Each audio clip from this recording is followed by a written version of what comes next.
Apple Notes versus Microsoft OneNote. Which one is better in 2025? So in this video, we will compare their strengths. So make sure to like and subscribe for more videos. So let's begin with their user interface and ease of use. Apple Notes has a clean, straightforward UI which is perfect for quick notes and tasks. OneNote uses a notebook section page structure that mimics physical notebooks, which some find intuitive and others find cluttered. Next up is their features.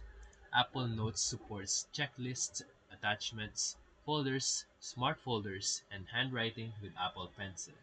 On the other hand, OneNote offers advanced formatting, embedding, audio notes, tags, and more drawing tools, better for detailed note-taking and research.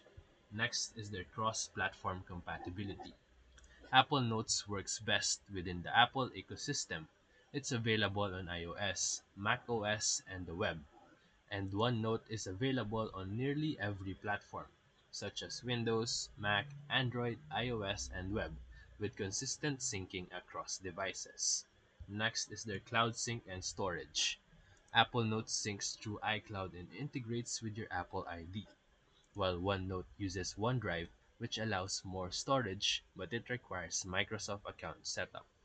Next is their collaboration tools. OneNote wins here.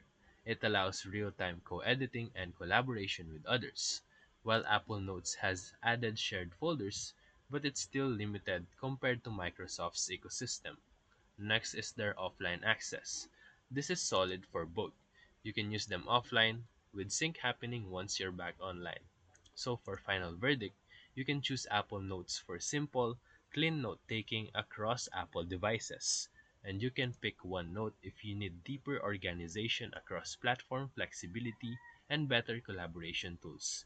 So if this video helped you, feel free to like and subscribe for more videos. Thank you for watching.